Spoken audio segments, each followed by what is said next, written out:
Just from my face, pictures just from my Facebook, because I wasn't going to use it, but then as I was sitting there, I was like, might as well give you guys something better to look at than me while I'm up there. Amen. Yeah. All right. So this is a picture of my family. We're a little unique, as you can see. We don't know why some of them turned out brown. That's just the way it happened. No, so we adopted a bunch of kids. My oldest brother, Chris, is adopted, and obviously all the brown ones are adopted as well. And then the rest of my family. So there's 11 of us, and we've actually raised my nephew as well. So there's 12 people in my family. So I'm sure many of you would do anything for your family, right?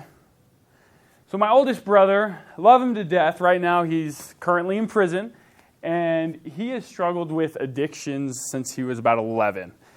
It's been super severe. He's been in and out of rehab, in and out of different centers, juvie, jail, prison, you name it. He's been there, and he's spent a lot of time since he's been about 14 or 15, and he's 27 or 28 now.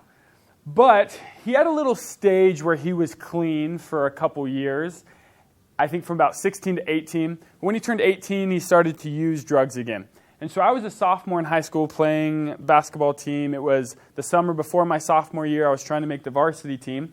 And I had heard my brother and my parents talk about how badly he needed to get a job. Because if he had a job, it would help him stay clean. So I knew he had a job interview. He went and got the interview. And then after, he had to have a drug test done. And so I'm 16. I love my family and I want to help them.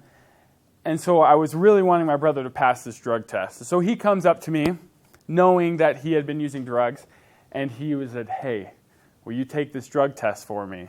And I was like, "Sure, what the heck, I'll do it for you." So it was all he had to do is he had to take a urine sample and then bring it into them, and they were going to test it, which is kind of weird that they would do it that way or whatever. However it worked, I've never done it before. And so came to me, I saw him, he took his saline bottle for contacts, and I saw him rinse it out really fast, and then I went and did that for him. And so I give it to him thinking that he was going to go that day, and it was going to go, and it was going to turn out clean, and he was going to get a job, and it was going to work out, and I was 16, I didn't really know anything.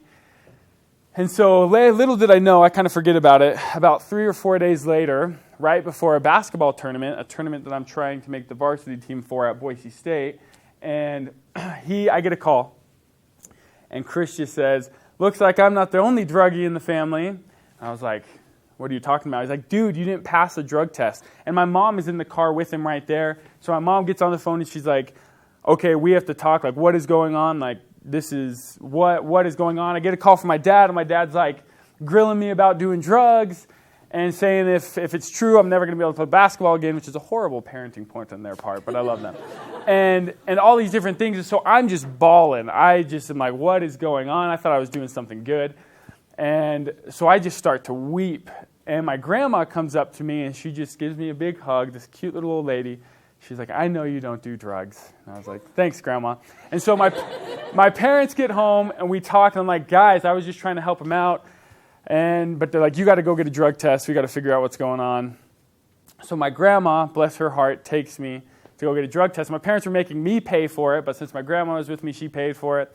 Obviously, I passed the drug test, and I came home, and I was very arrogant about it. And I was like, "See, I told you I don't do drugs." And come to find out, my brother was an idiot because he waited. He had me do the urine sample like 3 or 4 days before. So obviously, that messes with everything. He didn't clean out the saline bottle very well. And so, turns out, me trying to do something nice for my family ended up being a very major stress point in my life, but it was a really tender moment I had with my grandma. Thanks.